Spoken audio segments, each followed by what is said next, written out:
Olá pessoal, sejam todos bem-vindos ao canal da professora Juliana Simões, tá? E hoje estou começando por aqui, né? E vou ficar trazendo algumas dicas da língua portuguesa para vocês. Inclusive, hoje vou falar sobre significação de palavras e expressões, que é um assunto muito cobrado nos concursos, tá?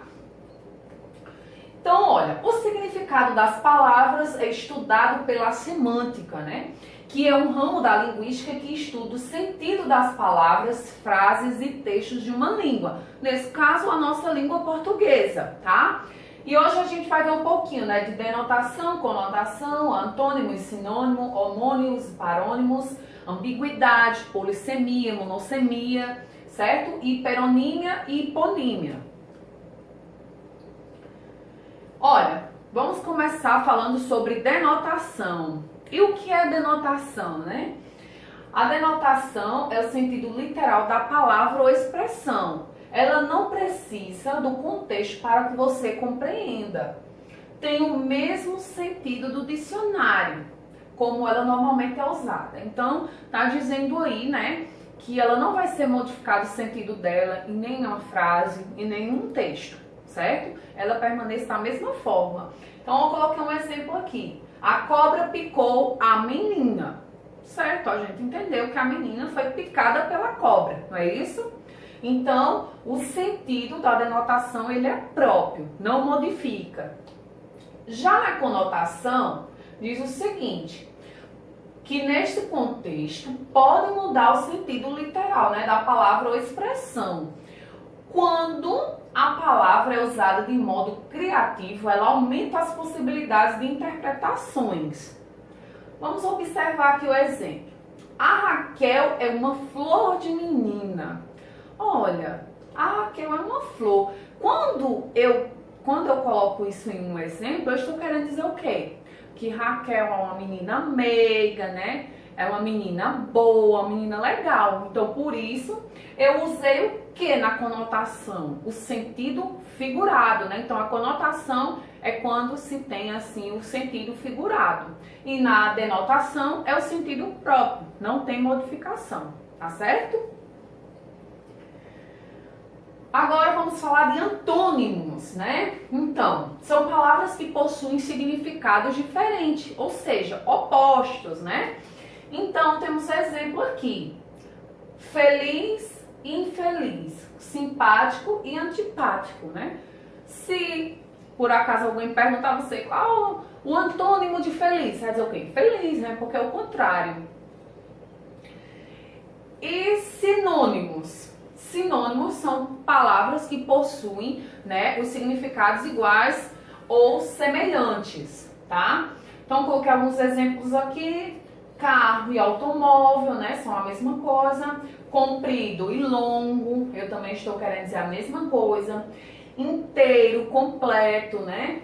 Desenvolver, crescer, né? Então são palavras sinônimas, né? Lembra aquela música de Zé Ramalho, Sinônimos, né? Quando diz assim, sinônimos de amor é amar, né? Então sinônimo de amor é amar, certo?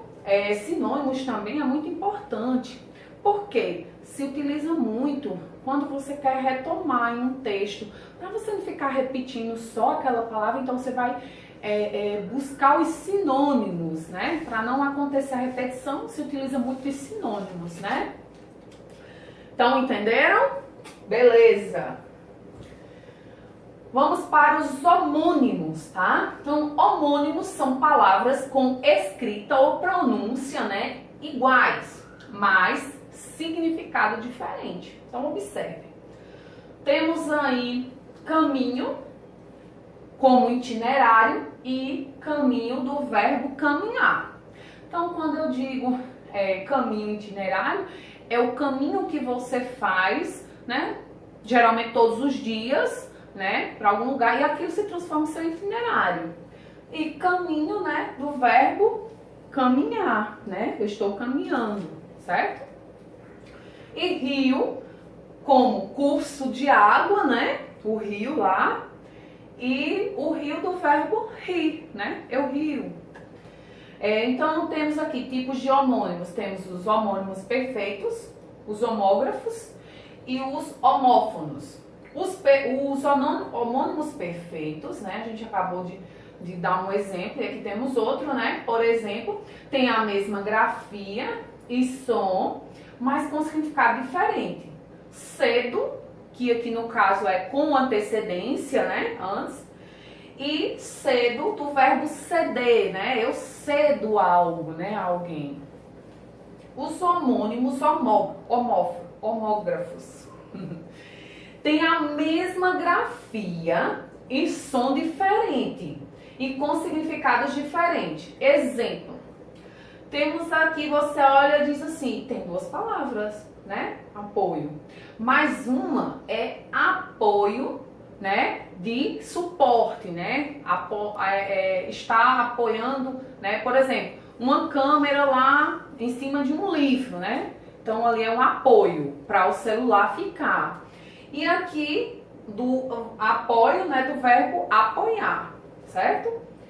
Homônimos homófonos. Tem grafia diferente e mesmo som. E com significados diferentes. Então o exemplo que eu coloquei aqui foi cela. Temos cela com C, que é de cadeia, certo? E cela com S de arreio, né? Que é aquela que coloca lá no cavalo. Os parônimos são palavras com escrita e pronúncia parecida, mas com significado diferente, né? Então vamos observar aqui mais exemplos, né? Temos aqui deferir, né? Conceder, e diferir, ser diferente. Então deferir é quando concede algo a alguém. Por exemplo, a gente se inscreve no concurso público, pede a isenção, né, para não pagar a taxa. Então, quando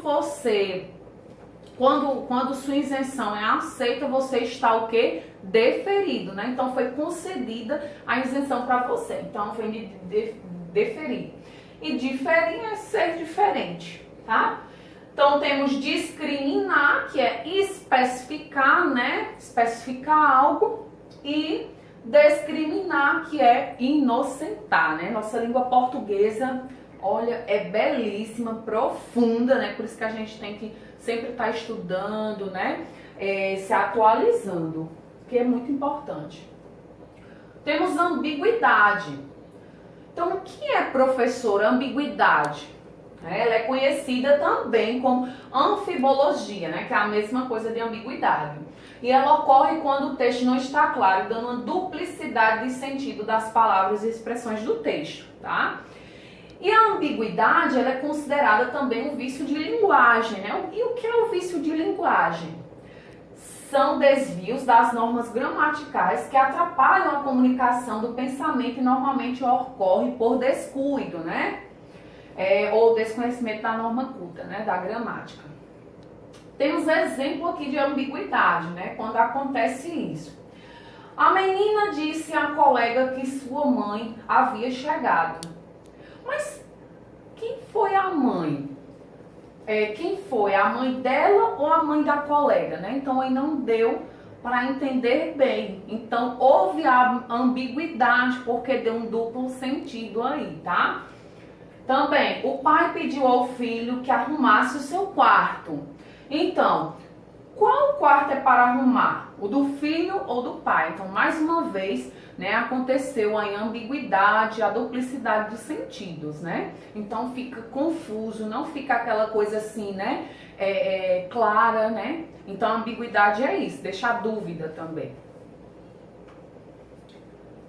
Polissemia, né? O prefixo poli é muitos e sufixo semia são sentidos. Então é o que? Muitos sentidos, né? A polissemia traz muitos sentidos em uma palavra.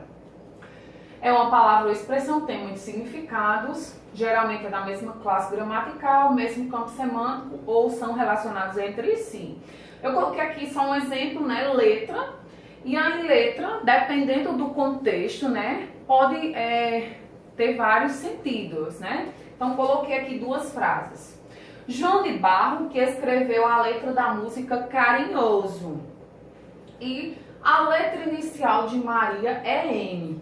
Então, a letra nesse sentido tá tendo aí, vários significados, vários sentidos, nas frases aí, Porque uma é a letra de uma música e a outra é a letra do nome de Maria, tá? E a monossemia? Ela é o quê? Ela é indicada, ela indica que determinadas palavras apresentam apenas um significado. Aí tá muito simples, Por quê? Temos o exemplo aqui de estetoscópio. Então, o estetoscópio é o quê?